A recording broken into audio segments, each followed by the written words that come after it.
Good morning, everyone, and welcome to the virtual breakfast sessions. My name is Larry Sashin, and I am your host today. Total Food Service and L. Sashin and Associates have organized a very talented group of people to discuss a strange topic. The topic is, what are they eating over there? Now, what do we mean by this? What are we eating over there is a way that restaurants sell food. People watch the waiters come out of the kitchen, and if something looks good and smells good, they might order it. It's an illustration of what's on the menu and how things work. So how does that affect what's going on in the restaurant? Well, it increases sales in a restaurant. People might have thought of a hamburger, and instead they order what's coming out of the kitchen, which is more expensive, bigger ROI. So before we go into this, let me introduce our panel. First, can we start with Charlize? Good morning, everybody. Introduce yourself and tell people who you are. I'm Charlize Rookwood, aka Vegan Solicious. I'm a self-taught chef. I'm the host of the Black Vegan Cooking Show, where I have a different celebrity in my kitchen every week, and I specialize in veganizing food from my roots, which is Jamaica and Mauritius. Thank you. Next, let's talk to James. Good morning, everybody. My name is James Corwell. I'm a certified master chef, one of only about 70 in the US. So my background is very Northern European, classically trained chef, gone vegan. So I like to bring more of a classical view to where food is going in the vegan world. Thank you. Thank you. And Chef Priyanka. Hi, everyone. My name is Priyanka Naik. I'm a self-taught vegan and sustainable chef. I'm a Food Network champion. I'm an author. I'm a columnist for the Washington Post. My column is called Eco Kitchen. I am a traveler and I'm a TV host. So my focus is not only vegan cooking, but sustainable cooking. So teaching people how to cook low waste and zero waste in a way that is very convenient for your life, not going out of your way or spending more money, and making a bigger effort on being more environmentally friendly. And obviously I love vegetables. I'm wearing a ton of them right now. So it's really nice to be here. And I'm hoping I can add some value to this, and maybe you guys can come away learning something from me, hopefully. I'm sure you will. Fred. Good morning. I'm Fred Clashman. I'm Larry's co-host this morning. I'm the editor and publisher of Total Food Service, and we are thrilled that you could join us today. Thank you. Thank you, Fred. And Mike. Good morning, everyone. I'm Mike Gansel. I'm a business consultant for small and medium-sized businesses. Larry and I are partners in a venture called Strategic Advisory Group, and I'm a co-host, and I will take your chats. Nice to see you all. Yeah, and it's very important. We do this for you, not just to hear ourselves speak. We want to know what you think. And so chat with Mike, and Mike will be your mouthpiece to us. So let's get going. You know, there's been great growth in the vegan vegetarian space. We've all read about it. We've all seen it. But if you see who's ordering what, there's a relatively small space of vegans and vegetarians and flexitarians that will do it. You know, there's still a huge amount of people that will not order anything vegan or vegetarian. They've been doing it all the time in things like, you know, pasta with mushroom sauce, or, you know, there's dish after dish that is really vegan, vegetarian, that people order that they just don't know what it is. They just do it because it tastes good. And so how do we expand this? How do restaurants introduce something into their menus that people will order outside of a Beyond Burger. James, why don't we start with you? How do you make Sounds a good. dish look good and be more attractive? Well, I think it's, we eat with our eyes, so it has to be vibrant, colorful. Then we smell with our nose, so it has to have great aromas. And then the flavor needs to be, for the most part, bold and on the poignant on the palate. So I think those are three good criteria to start with. And then, is it identifiable? Do we recognize it as a culturally specific dish or more of a traditional American cuisine? But yeah, I think those are all good places to start. You brought up a great point, James. Most people think of vegetarian and vegan as the vegetables that their mother used to cook.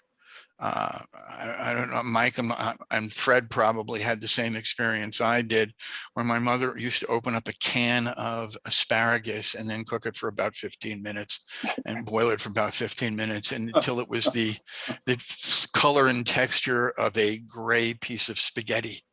And then she wondered why we didn't eat our vegetables. I can't think of any food that's prettier to see, something that catches your eye, than Indian food. Why is that, Priyanka? I mean, I don't know, maybe we just all make bomb food. No, I think, my perspective on this is probably different than a lot of people, in the States. I'm born and raised in New York City, but I'm first generation Indian. And so the tip that I always give to people, whether they're in the restaurant business or even just cooking at home and striving to incorporate more vegetables into their day-to-day or just think about food differently, is that the perspective on food, I think, needs to change. In the Western world, and I would say mainly in the US, there is this perspective that, well, we have to have a protein at the center, which is usually a piece of meat, and then a carb on the side and a vegetable on the side. And there's really no other place in the world that eats like this, certainly not in India and in most Asian countries. And I've traveled extensively, so I know, at least from my experiences in those countries, people really don't eat like that. So once you dismantle that, kind of ingrained perspective that Americans have on that plate, then your whole horizon opens up for what you can actually cook and eat. So let me break in for a second, because you're on the right track, but you're dealing, at least I think, and you can tell me that I'm wrong, I'm very happy to be told that, you're dealing in a dream world, because the average American likes the way they eat. And so you're correct, 100% correct in what you're saying, but how do we get them to make that first step? Well, I mean, that's a difficult question for me to answer completely, because I have never eaten a hamburger before. I've never eaten a steak before, and I don't eat like the way I just described that plate. And I grew up eating very differently. My perspective on food was different. We generally ate family style. We had multiple vegetable dishes. We always had a grain or carb at the table.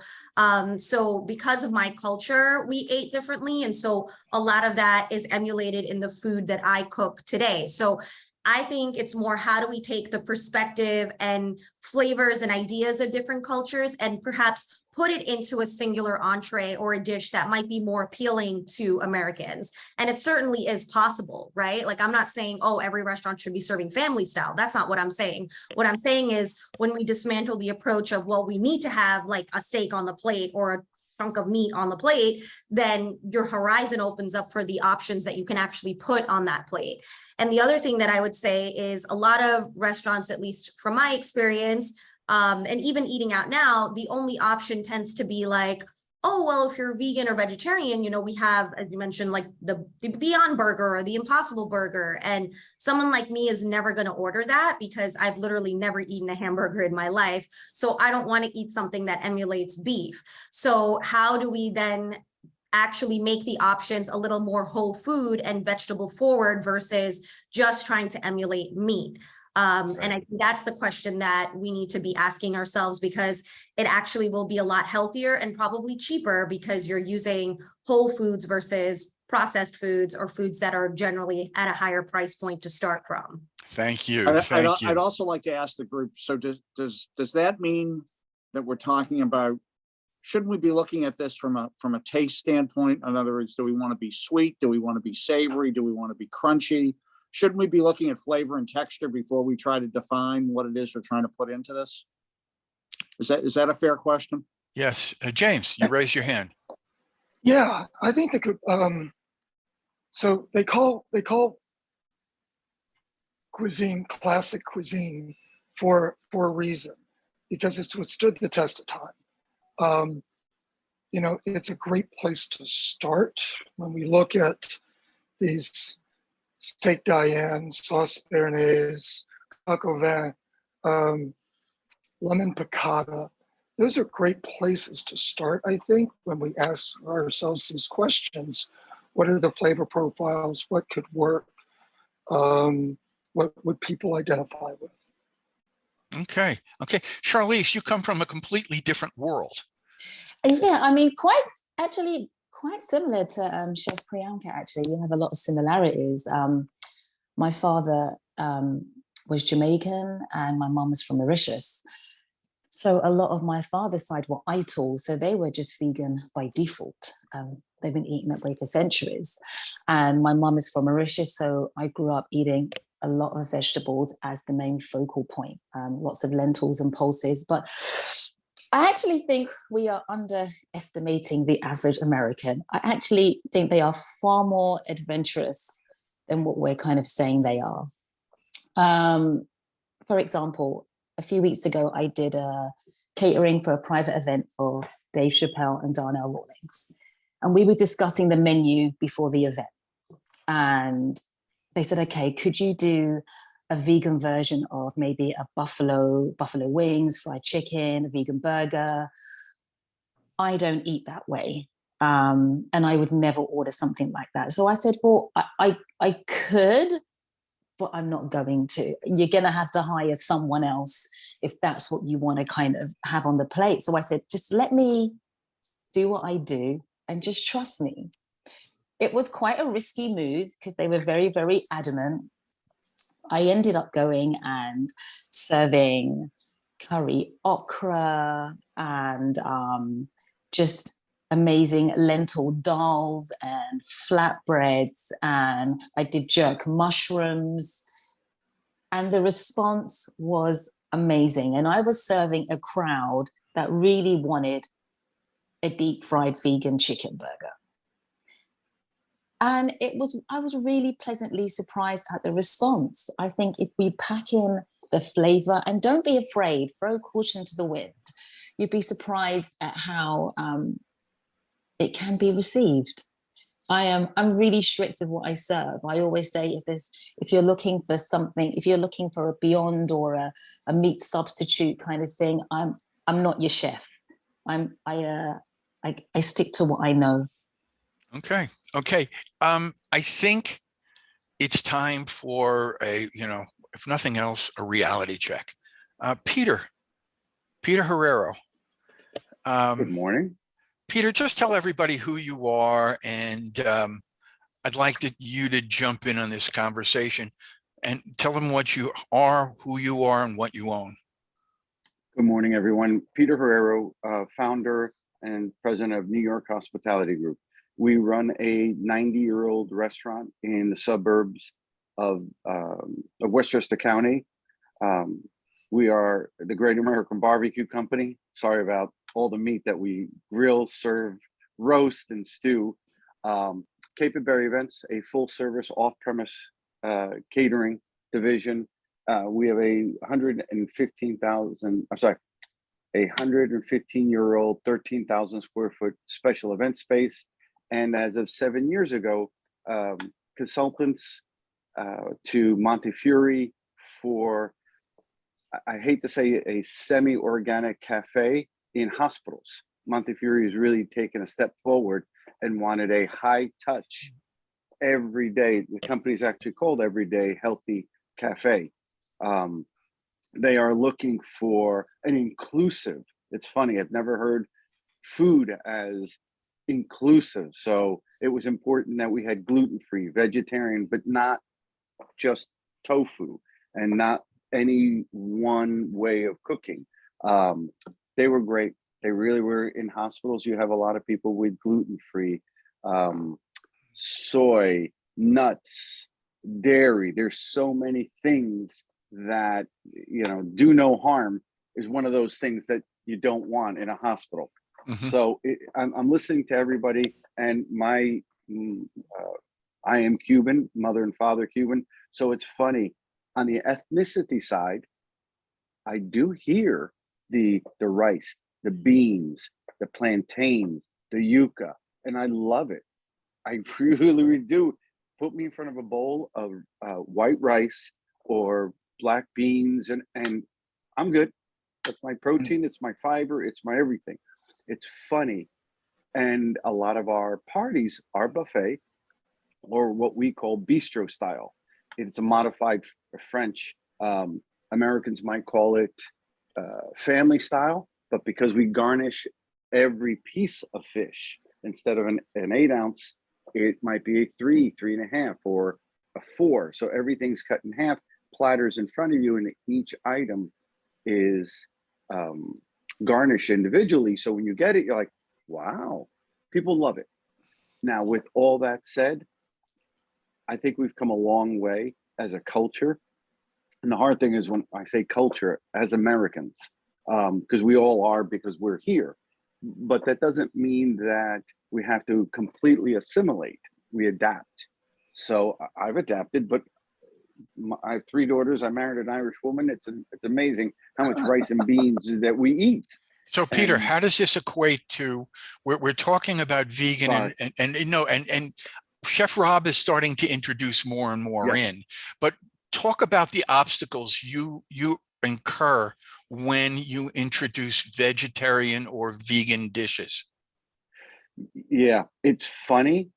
I understand the mindset that vegan is different, but in this culture, we have to make it comfortable. We have to make it recognizable if we really want to do it. Our biggest challenge is we can have 1 or 2 or 3. So we do it a little differently, and we do it more. We have a salad base. We have an entree base. We have a vegetarian. So you can make, we have several vegan or vegetarian, depending, or pescatarian, depending on how you're looking at it. The hardest part is, I hate to say it, it's the narrative, everyone. We call it juicy. We call it delicious, decadent, when we're talking about sugar and protein. When we talk about vegetarian, it's very healthy. Okay, you know what? My mother's not in the room. Thank you very much. I've worked hard. I did a 12-hour day, and I want to eat to some decadence. So the biggest challenge is what we've had was getting the point across of that it's delicious, that it's different. It is, we've done well with soups. We've done well with salads. Haven't done great with sandwiches. We've done okay with pastas. Those are easier to do. It's the entrees that we're really having a problem with, because I'm spending $30, $40. I want protein. Okay, let me stop you right there. Okay, chefs, Peter has thrown down the gauntlet. He has illustrated what I was trying to say earlier in here.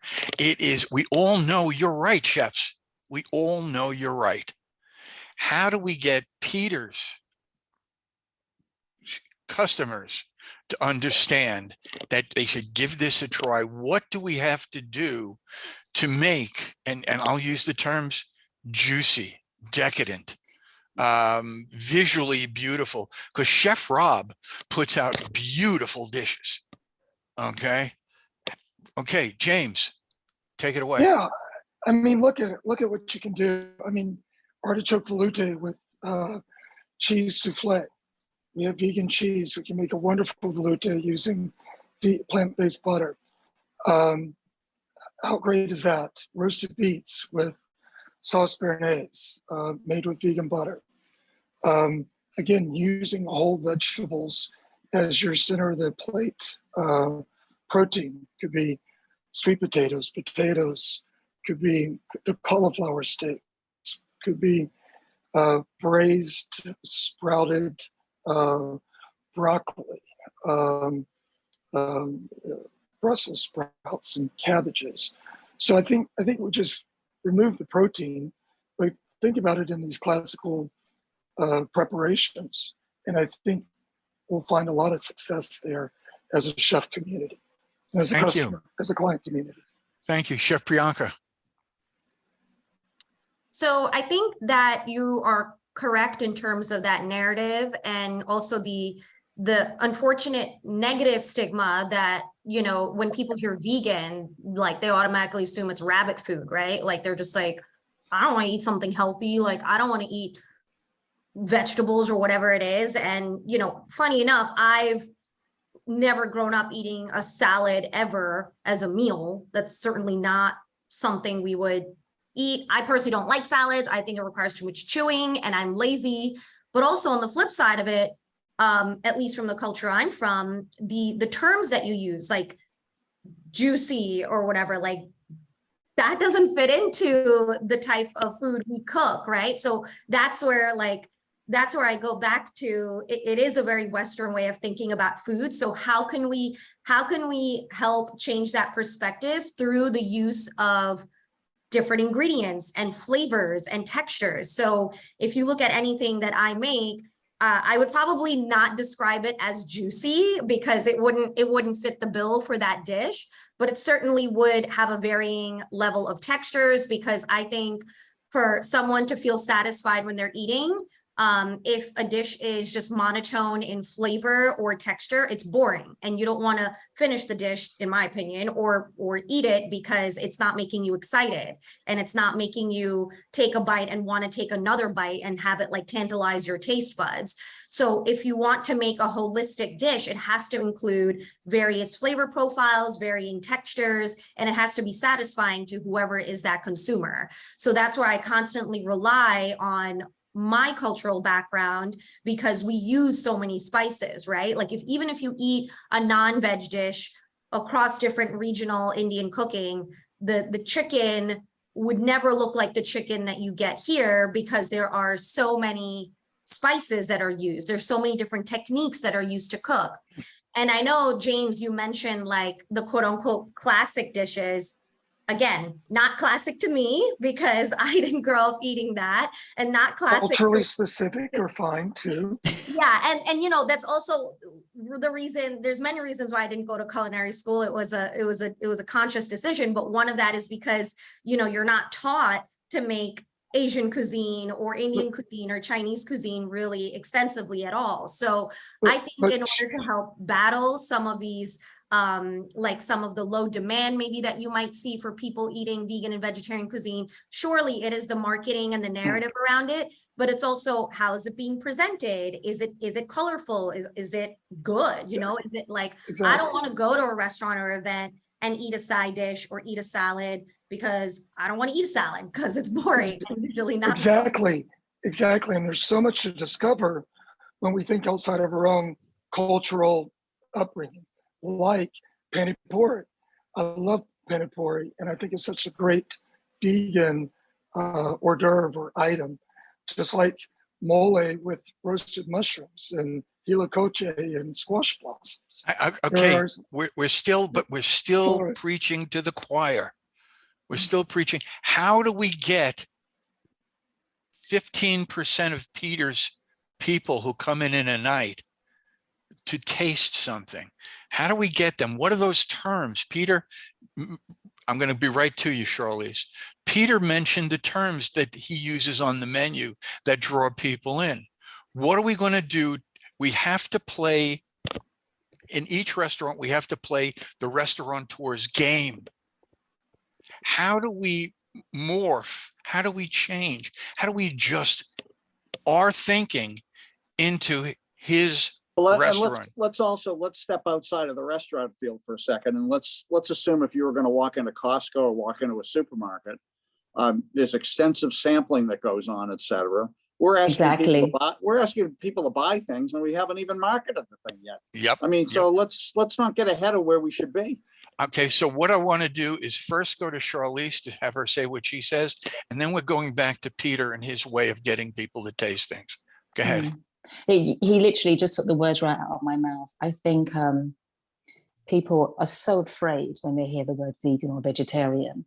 They're instantly really defensive and they think they're going to eat a plate of rabbit food, as Chef Priyanka was saying. I think tester plates are an amazing way forward. Tiny, because you can take away the words and the juicy and the succulent, but it's still not necessarily going to make people brave enough to choose that option over the fillet steak or, you know, the grilled sea bass. Tiny little tester plates for every table, I think, is a perfect way to move forward. You got to hit them with the flavor. You got to hit them with what they taste.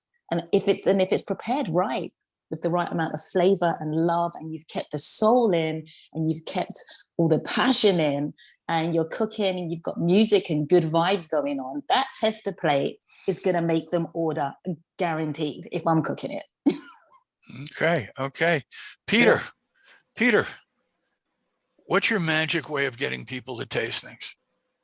Well, it's funny because Larry's been here when we've done it.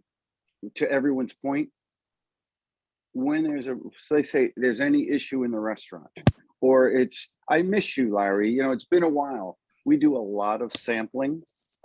Most of it is on the soup side, or the sharing platters. It goes a long way when there's a problem. And let's say, Fred, you're everybody in the party, but your dinner came out a little late or a little off. We say it. We do apologize. Chef didn't like the way your food was coming out. He held it back, but he sent you a soup sipper. It's an espresso cup with whatever vegan soup, or most of our soups are vegan. It is funny how people love vegetarian or vegan soup. Oh yeah, I eat vegetarian. As the next thing out of your mouth is, I'll have the steak, medium rare. I love it. So the samples, people love it, and we tell them we make it sexy. I know, ladies and gentlemen, sexy soup, but they ask us for a soup. They ask us for a spoon. We say, That's no. a $15 soup versus a $5 soup. We say, no, chef, and I'm not picking on our chef. I like him very much. He feels he's very sexy. So it's a soup sipper, no spoons. We laugh. They try it. I say, listen, it's only 3 sips. You'd be surprised how many people go, have any other soup back there? It's them, but we say it in the context, Fred, that chef wants everyone to eat together. So even though you don't have your entree, you now have a soup sipper. I will tell you, it has been phenomenal for sales. Soups have done very, very well with us, but the vegan ones. I just want to say one And quick I have thing, to believe too that whatever distributor you're working with is more than happy to participate in that exercise, because it's only going to lead to them selling more cases. Yeah, what's to stop you from doing that perfect spoon that comes out with the entree? You know, it was interesting. We used to Mona and I go to this taco place all the time. And one day they said, I want you to try this. I said, what is it? And they told me it was General Tso's cauliflower taco. And I went, what? I mean, those are 3 things that did not go together in my head. Yeah. Okay. But they brought out a mini taco. I put it in my mouth and I've been ordering it ever since. So it actually does work. So you're doing it with soup. Like I said, Anthony Bourdain had that show on where they did the perfect spoon, and it was a spoon of food. And if it was a spoon of whatever Charlize is talking about, or whatever Priyanka or James is talking about, those dishes are small. Why wouldn't people say, hey, that's pretty good? I didn't realize that whatever it is can taste that way, and gives you an opening. Can I ask a question? Sure. Thank you. To all the chefs out there, our biggest challenge has been on the protein side, or the complete protein side. People I think we're conditioned, we're advertised, we're marketed. how much protein have you had? It's 1 gram per pound of your body a day. And that's where I have we have an older clientele on the restaurant side, a younger clientele on the bar side. We don't have much of an issue with appetizers and soups with the younger crowd. They love it. They want to eat more vegan, more vegetarian. In their mind, it's healthier, but they do have a problem because they're fit, they're working out, and even my older clientele with protein and complete proteins. I look forward to everyone's answer. So I think there's a lot, and I don't know how deep we want to get into this topic, but I think there is a huge misconception as to how much protein we actually require on a daily basis. So there's a lot that's been marketed to us, that's sort of been force-fed to us, maybe pun intended, as to like, in order for you to be swole and fit, you need X percentage of protein a day. A lot of that is not entirely true, especially for fully formed functioning adults. So there's that piece. The second piece is, if we want it, I don't want to get too technical and, depressing here, but like, where do you think animals are getting their protein from before they are made into your steaks and your chickens? They're getting it from plants, they're getting it from grains. So the actual source that they're getting it from are the actual sources that are used in vegetarian and vegan cooking. And if you look at any of the like grams of protein in lentils and soy and tofu and a lot of vegetables, especially leafy greens, they're sometimes equal to or in excess of what meat can provide. And it also comes down to how your body is breaking down those proteins. So there's a huge misconception around it, and there's a lot of education that has to go into that, which I don't anticipate someone to, a restaurant to, educate their patrons on, right, when they walk in. So that's my 2 cents on it, which is something that I also talk about a lot on my platform, because people constantly, I have a really big platform on social and TV, and one of the constant messages I get is, Priyanka, how do you stay so fit? How are you, like, what do? You just eat vegetables, right? Like, how are you staying so fit? And I'm like, well, you got your answer, right? Like, I'm eating the source. And so I think when you focus a lot of your cooking on whole vegetables, whole grains, less processed, you will be getting the nutrients that you need. Now, the one nutrient that I know that from veganism some vegans can be deficient in is B12. So there is, and that can be, you can get through, what is that called that I don't even use? Shirley's, you might know the Nutritional yeast. Nutritional yeast. Sorry, which I actually don't use that much, but B12 is the only real like vitamin nutrient source that some vegans can be deficient in. But protein is usually never a question, and there's also a large percentage of athletes who actually are plant-based. Absolutely. That's quite interesting, Priyanka, because that's the most common question I get asked on social media.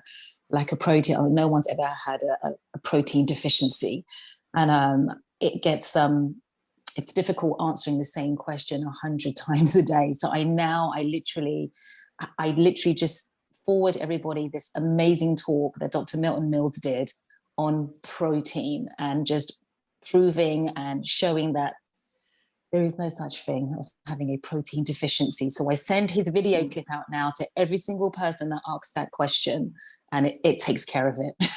Okay. But I hear what you're saying. It is hard. You can't really preach to your customers as they come into the restaurant and start breaking down the whole kind of protein consumption thing. It's a little bit off-putting.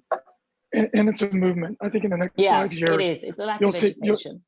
You'll see the request for lower protein. The way the science is coming out is that consuming too much protein converts to fat in the body and inflammation. And then one of the examples I like to use is if you look at colostrum, mother's milk, it's very low in protein, and yet it's the most perfectly evolved substance to raise people on. So anyway. Okay, let me pull us back here. Peter, how long do people stay in your restaurant? I would say anywhere from an hour to almost 2 hours. Okay, how long do they have their menus in front of them? Oh, 5 to 7 minutes maximum. Okay, so Peter has 5 to 7 minutes to get people to do this, to get people to make the jump. So back to, what are they eating over there? How can we already know that Peter has to sample to get these things out?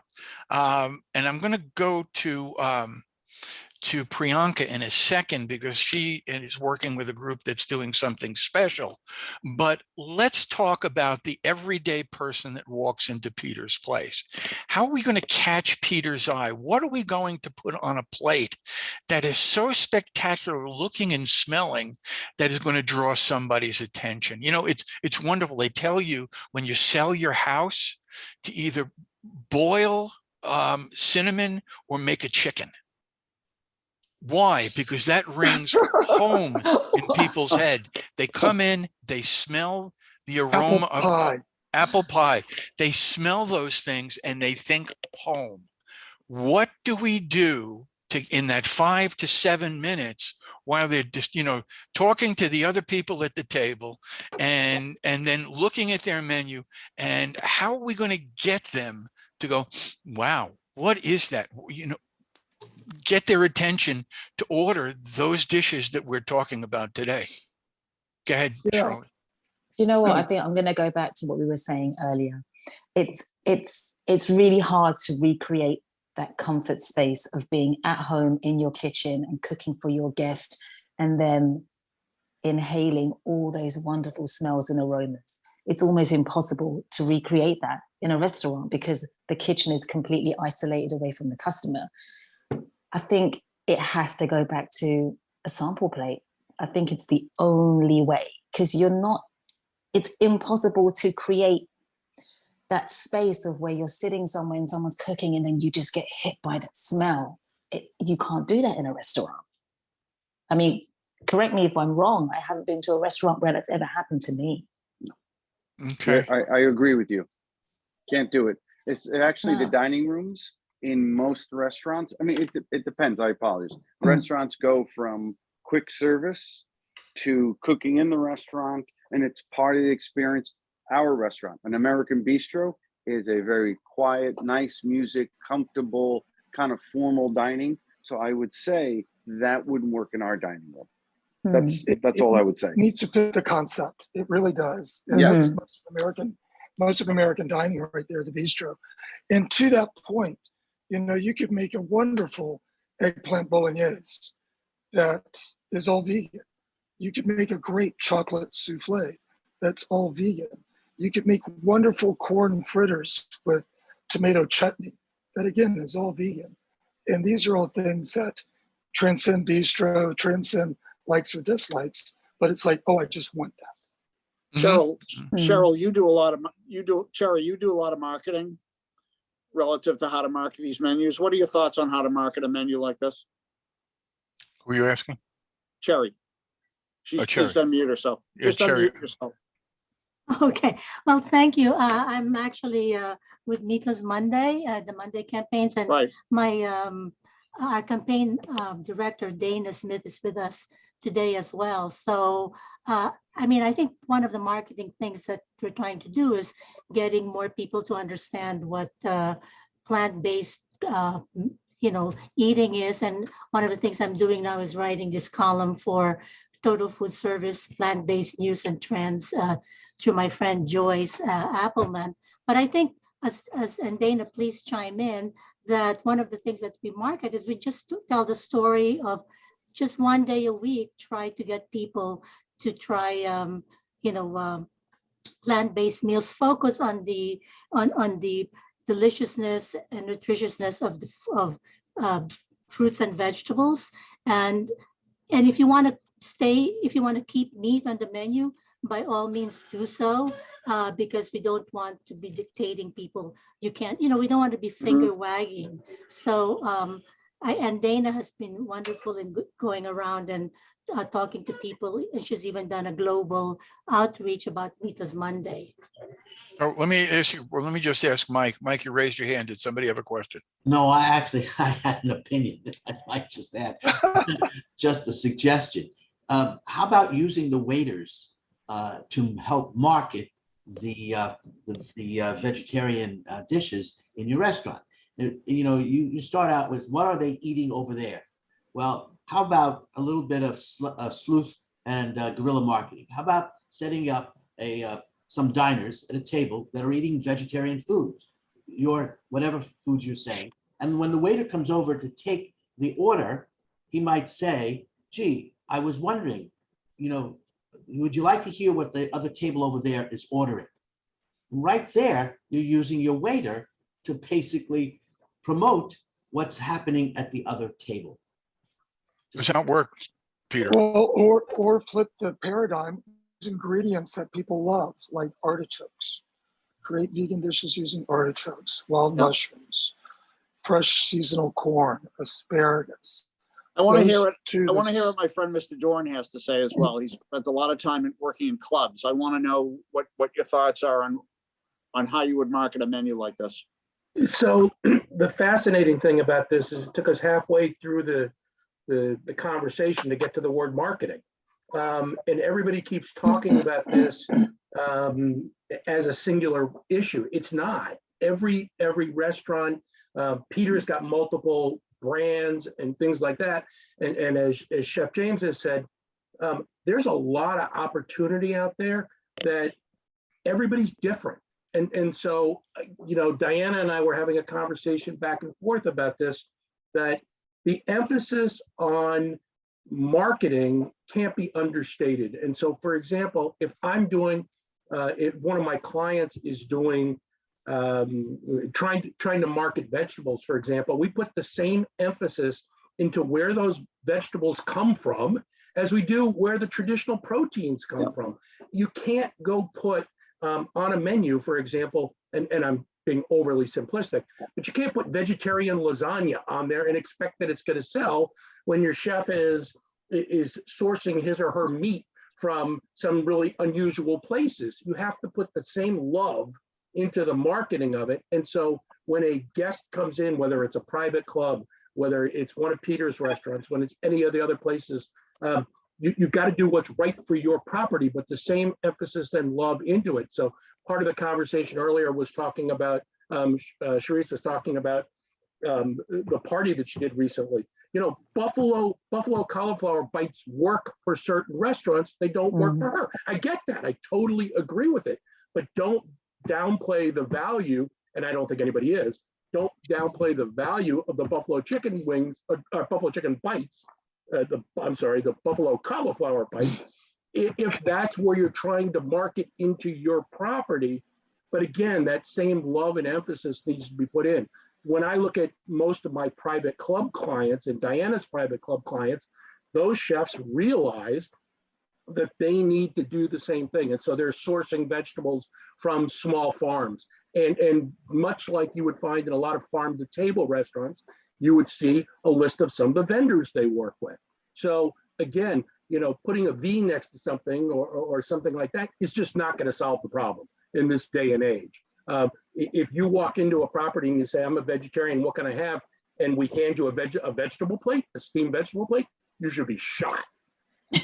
Yeah, you know, and it's funny because what we're doing and Charles brought up an incredibly important phase of what we're talking about, because let's talk about a table for 8 that comes into your restaurant. 6 of the 8 are straight carnivores. All right. One might be a flexitarian and one might be a vegan.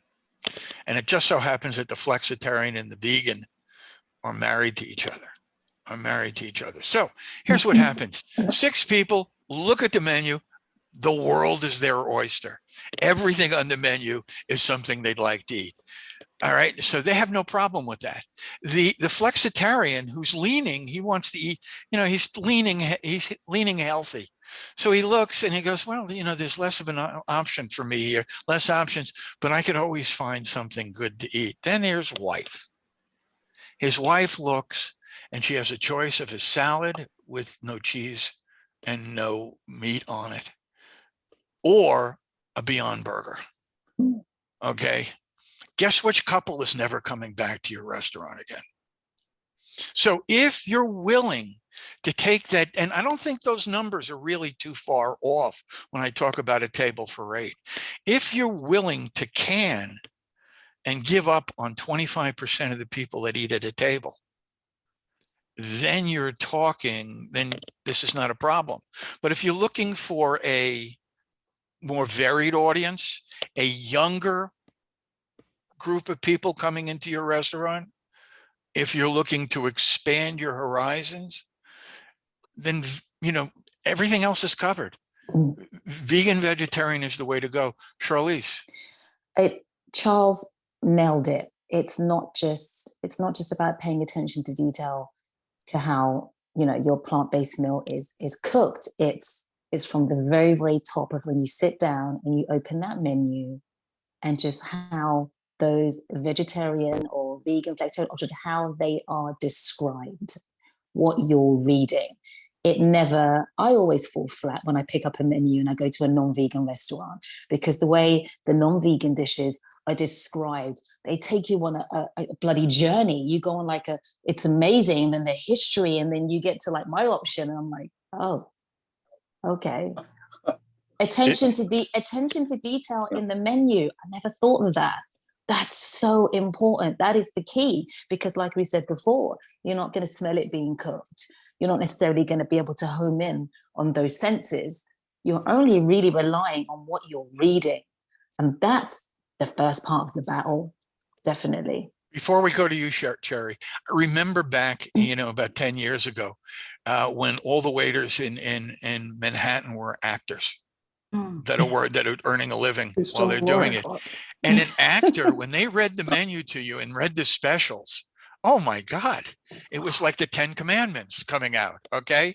Now you get somebody that's looking down at a piece of paper and reading things with all the,